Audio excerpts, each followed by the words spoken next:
जय श्री कृष्णा। आप सभी को मोहिनी एकादशी की बहुत बहुत शुभकामनाएं।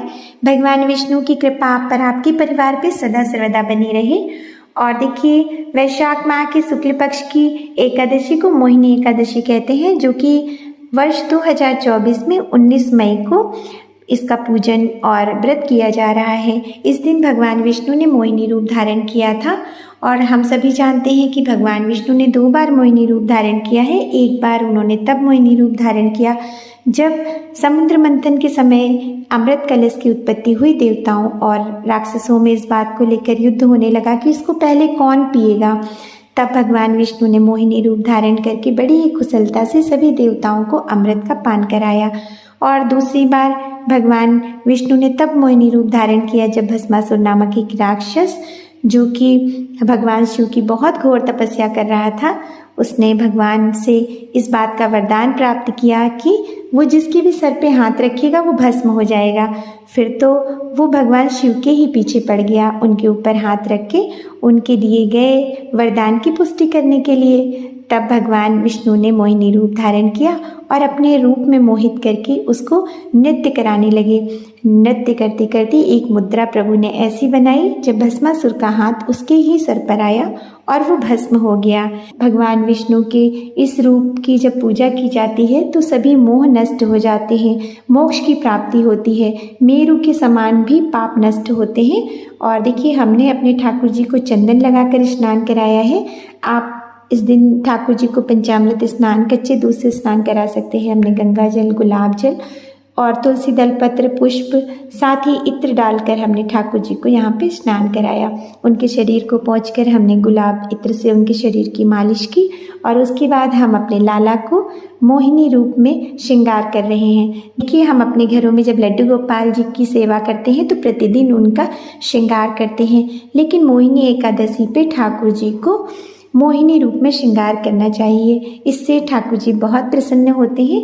वैसे तो हमारे लाला प्रतिदिन श्रृंगार बिना किए ही इतने अलौकिक, इतने दिव्य प्रतीत होते हैं, लेकिन जब मोहिनी एकादशी पर लाला का मोहिनी रूप में श्रृंगार होता है तो वो बहुत ही प्यारे लगते हैं।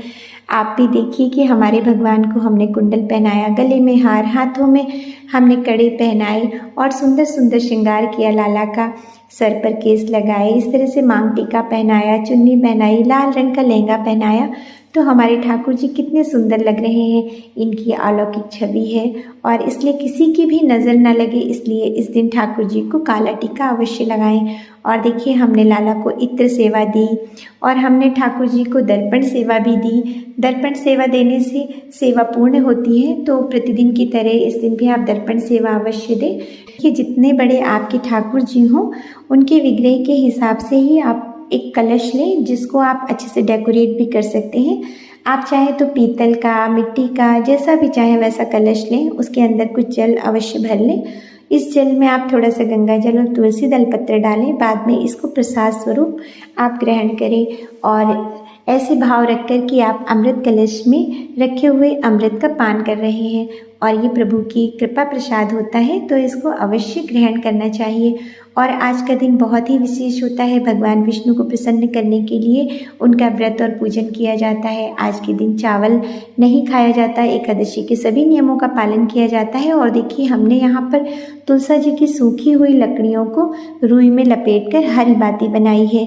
हरी बाती बनाकर भगवान विष्णु के सम्मुख जलाने से सभी मनोकामनाएं पूर्ण होती हैं। आप हरी बाती हर एकादशी को, गुरुवार को बना सकते हैं, पूर्णमासी को बनाकर भगवान के सम्मुख जला सकते हैं। चाहे आप भगवान विष्णु के किसी भी स्वरूप की पूजा करते हो, हरी बाती का आपको बहुत ही शुभ परिणाम आपके जीवन में देखने मिलता है। हमने भगवान गणेश को यहाँ पर विराजित करके उनका पूजन किया है। देखिए, भगवान गणेश प्रथम पूज्य हैं, तो हमने पहले भगवान गणेश की पूजा की है। उसके बाद हमने यहाँ पे तिल का आसन देते हुए दीप प्रज्वलित किया, धूप लगाई। भगवान के लिए हमने लड्डू का भोग अलग लगाया। विष्णु भगवान के भोग प्रसाद में तुलसी दल पत्र अवश्य डालना चाहिए। मौसम के ताज़े फल, पीले फलों का भगवान को भोग लगाना चाहिए और जो भी आपके पास पीले लाल फूल हों वो भी भगवान को चढ़ाएं, इत्र चढ़ाएं। और देखिए, यदि आप व्रत रहते हैं और आप कथा सुनना चाहते हैं या कथा पढ़ना चाहते हैं तो उसके लिए पहले अपने हाथ में थोड़ा सा तिल और पुष्प लें, फिर कथा प्रारंभ करें।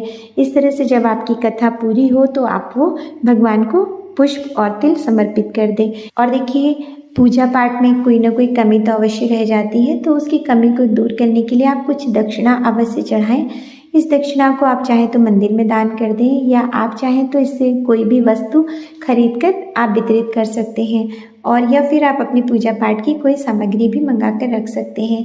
इससे बहुत ही सुंदर लगते हैं लाला। जब मोहिनी रूप में आते हैं प्रभु, तो उनके अलौकिक और दिव्य दर्शन होते हैं। आप यकीन कीजिए, जब हमने अपने ठाकुर जी को मोहिनी रूप में दर्शन किए तो इतना मन तृप्त हो गया, इतना आनंद महसूस हुआ, और ठाकुर जी इतने प्यारे लग रहे थे कि बार बार उनकी बलाएं लेने का मन कर रहा था। मोहिनी एकादशी के दिन आप विष्णु सहस्र नाम का जप करें, भगवान विष्णु के किसी भी नाम का निरंतर जप करें और दान पुण्य करें। इस दिन जल का दान करें, आप लोगों के लिए अन्न का दान करें। इसके महात्मा को सुनने और पढ़ने का भी विशेष सुफल प्राप्त होता है। वैशाख माह में मोहिनी एकादशी का यह पूजन करने से आपके जीवन के सभी कष्ट समाप्त होते हैं, भगवान विष्णु की अनन्य कृपा प्राप्त होती है, और हर प्रकार से मोक्ष की प्राप्ति कराने वाला, संसार के मोह को भंग करने वाला ये मोहिनी एकादशी आपके लिए बहुत ही शुभ फलदायी हो। भगवान विष्णु आपकी पूजा पाठ से प्रसन्न हो, आपके ऊपर सदा कृपालु रहे। इस मंगल कामना के साथ में आपको मेरी वीडियो में कुछ भी अच्छा लगा हो तो कृपया चैनल को लाइक से सब्सक्राइब जरूर करें। भगवान विष्णु आप पर सदा कृपालु रहें। जय जय श्री राधे, जय जय श्री हरि नारायण भगवान विष्णु।